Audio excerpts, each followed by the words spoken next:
Good afternoon, and thank you all for joining me. Imagine you're standing before a piece of digital clay, sculpting it with your hands in real time. But you're not alone. An AI partner offers suggestions to you in real time, pushing your creativity beyond what you had thought possible. This sounds like the future, but it's actually the present, and it's transforming how we create. I'm Venables, an XR specialist and co-founder of Radical Realities, an award-winning immersive design studio. Today, we're going to explore the human-AI feedback loop, a journey that's redefined my approach to art and creativity. It's also a story of how AI became not my replacement, but my most powerful collaborative tool. A quick poll, quick show of hands. How many of you are actually using AI in your creative processes now? Okay, that's good. That's more like half the room, which is great. I'm really curious to know how your processes have changed ever since you've adopted AI into that process. So, picture this. It's 2007.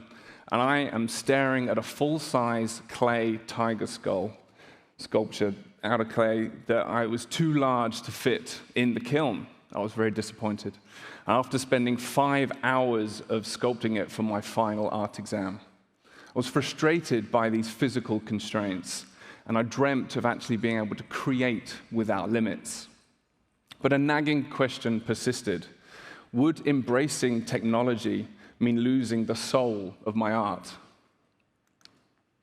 Virtual reality, I'm sure most of you all know and are very well versed, but for you, it might have been, it's probably you've been using it through gaming. But for me, VR is an actual tool set. The controllers we have are my hammer and chisel. VR sculpting is like having an infinite studio with no physical boundaries like gravity or other restricting tools. VR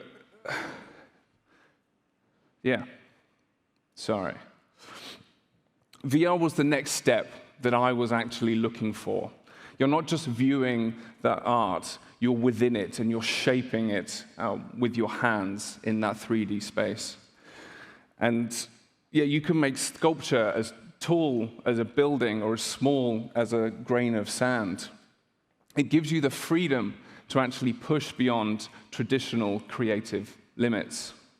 Now, my first real taste of VR was in 2019 at YouTube's London headquarters. And both of my co-panelists actually had the newly released Quest 1 headsets, both with them. So I had to have a go. And this is the exact moment, the wow moment of putting on a VR headset for the first time. It was incredible. And suddenly I was in that 3D environment, free to explore and create in ways that I'd always wanted. I couldn't actually resist buying one on the train home that very evening. Tools like Substance Modeler and Gravity Sketch that you see here became extensions of my will. The skills that I'd honed with traditional materials, they weren't obsolete. They became the foundation of my digital creations, infusing my work with that irreplaceable human touch. Even though I was in awe of VR's potential, I realized that there was still more that I desired.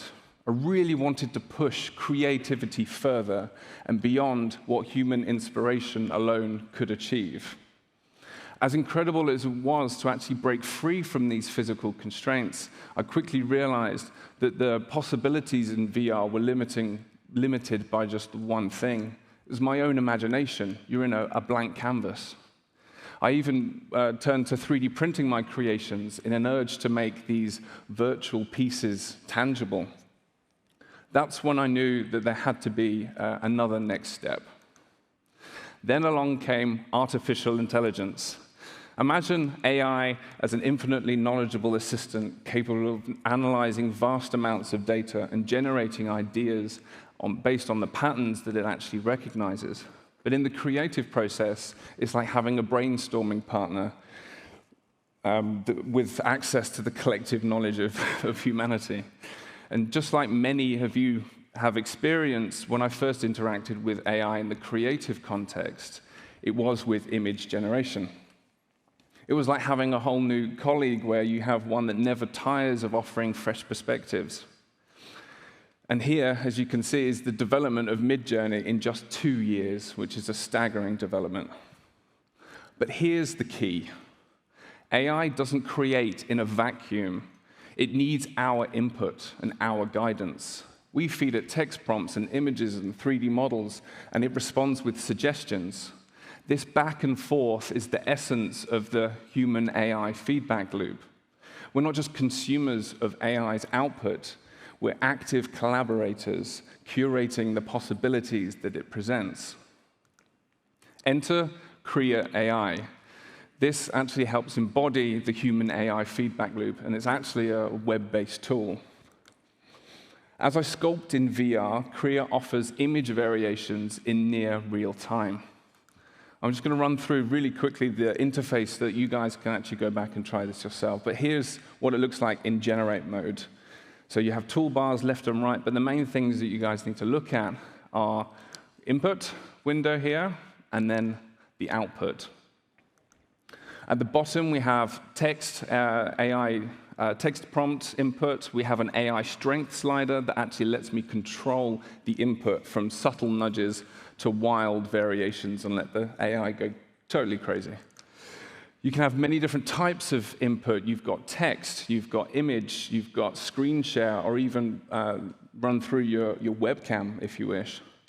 And on the other side, you can change the image aspect ratio and change the image model to give you different outputs, enhance and also upscale your creations.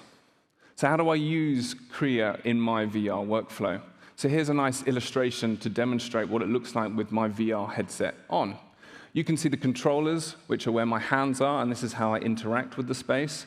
And you can see my sculpture, one of my sculptures in progress right in the middle there. But what we can do is we can actually add a camera, a digital camera into this space, and I have it pointing straight at the sculpture that I'm working on. And that exact camera feed is being sent straight to Krea's input, where it's then processed and generates the images for me in real time. And that's the window that I actually see. It's like a floating window there. And this is all within my desktop VR experience, not on a standalone headset. So watch this. See how each adjustment I make. OK, we'll go again. OK. See how each adjustment I make prompts new suggestions from Krea. This is the feedback loop in action.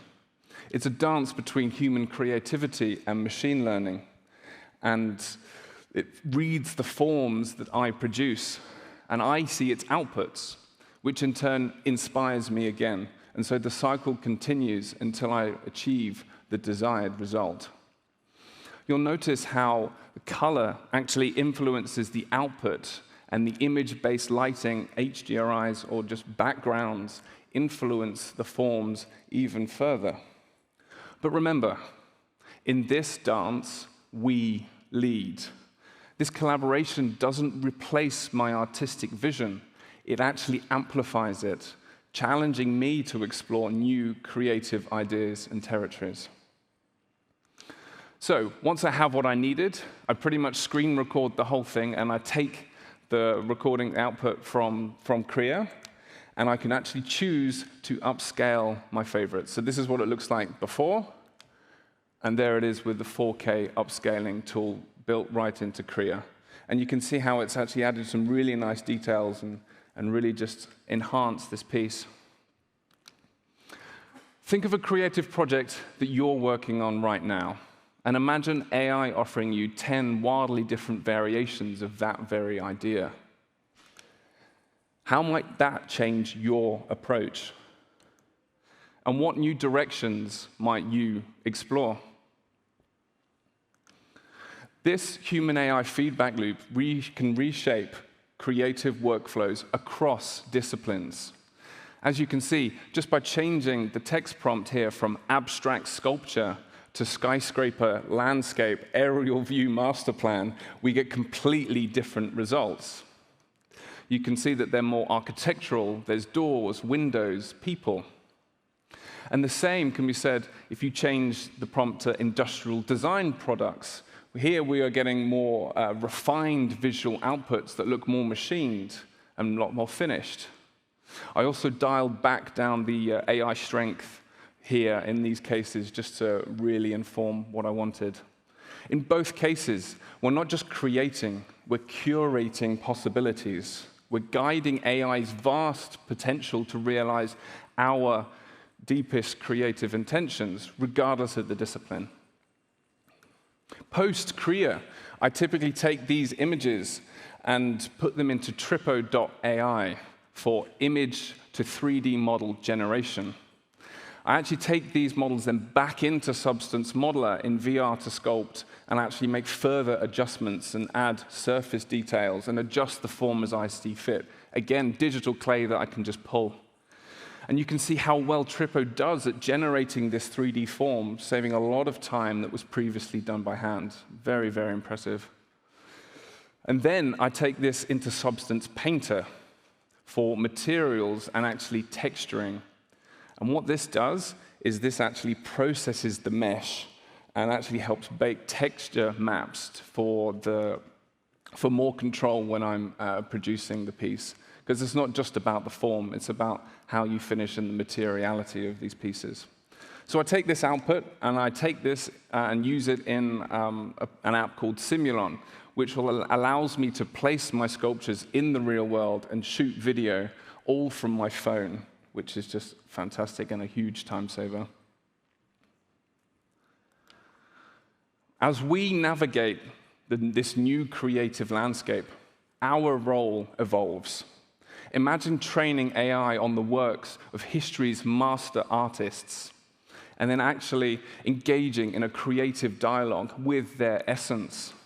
You could collaborate with Rodin, Moore, or Michelangelo all at once. But here's the beautiful paradox. As AI becomes more integral to this creative process, the value of human touch increases. In a world awash with AI-generated content, authenticity becomes the new luxury. Our unique perspectives, emotions, and intuitions, these are what will set our work apart. Our job is not just to simply accept these AI suggestions wholesale, but to curate them. We need to consider each one. Does this serve my message? Does this enhance emotional impact? Or does this align even with my personal style? You might accept one suggestion, modify another, or disregard a third entirely. Looking further and further into the future, I can see where the physical and the digital line and creativity and that line blurs even more. Imagine having a pair of glasses that can 3D scan any object and add AI-generated textures to it in real time. You could also manipulate this digital double with hand gestures, just like I do in VR, but without the controllers. This is a really exciting future. But this vision isn't just about the technology. It's about creating a fluid space where physical, digital, human, and AI all work in harmony. It's about expanding our ability to experiment, iterate, and create in ways that are uniquely our own. And while this future of seamless creation is exciting, it also presents new challenges and ethical considerations that we must address. For instance, in a world where anyone can scan and digitally manipulate real-world objects, how do we protect intellectual property rights? If I can scan another sculptor's artwork, where do we draw the line between inspiration and infringement?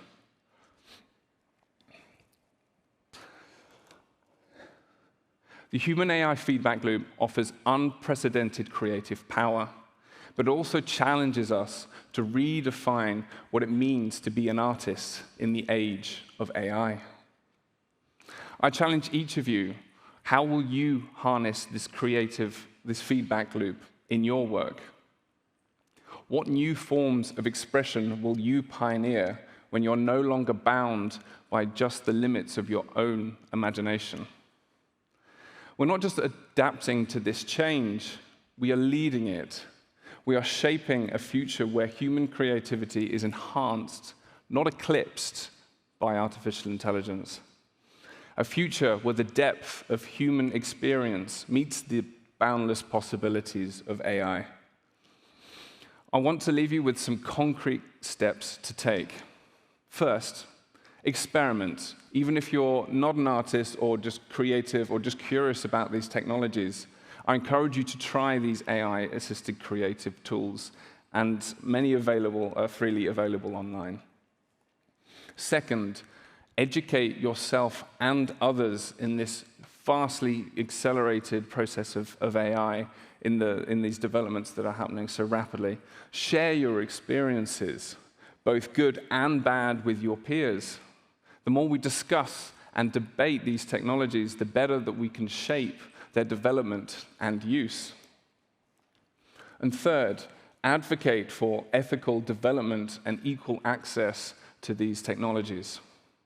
Support initiatives that aim to make AI tools available to diverse communities of creators. And lastly, never stop valuing your unique human perspective. The goal of AI creativity is not to replace human imagination, but to enhance it. Your experiences, emotions, and intuitions are what will continue to make your work uniquely valuable. I'm excited to hear your thoughts and questions. Let's explore the future of human-AI collaboration together. And if any of you want to reach out to me directly to continue the conversation, please scan this code. Thank you very much.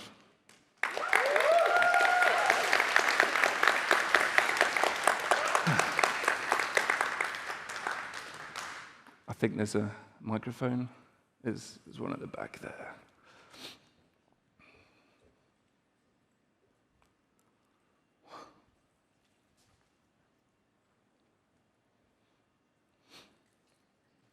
Hey, so you showed a lot of really great examples of how using AI can help you artistically, but I'm curious, can you take those kinds of images and adapt them towards brands and companies and serve more practical goals? Absolutely. We're using it a lot to iterate design ideas for clients, but it allows us to iterate the very early stages very, very quickly. And this is the beauty of the whole process in using these tools that give us more and more control. And then we can actually start to give more ideas quickly, and we can basically push that long, drawn-out process of the beginning of the early stages and design direction and pin those things down quickly and efficiently. Yeah, definitely. Great question. Oh, thanks. Thank you. Hey, great presentation. Yeah, it's a really exciting time to be looking at AI, generative AI applications, and it's good that we're moving away from monolithic prompting. What most excites you about this move towards multimodality within these kind of tools? What tool doesn't exist at this point in time that would really, really support you in the workflows that you're currently kind of going through or even adapting to? How long have you got? Well, maybe we could continue this after. But yeah, definitely, absolutely. So I'm coming from. So there was a bit I didn't mention that I did a stint in architecture and construction before after the clay and before the VR. So there's a whole exciting way of actually just going, oh, it'd be really cool if you could take this tool and mix them together. And I just hinted at it here, but having that environment where, as you create, you have multiple AIs with different personalities giving you real-time feedback.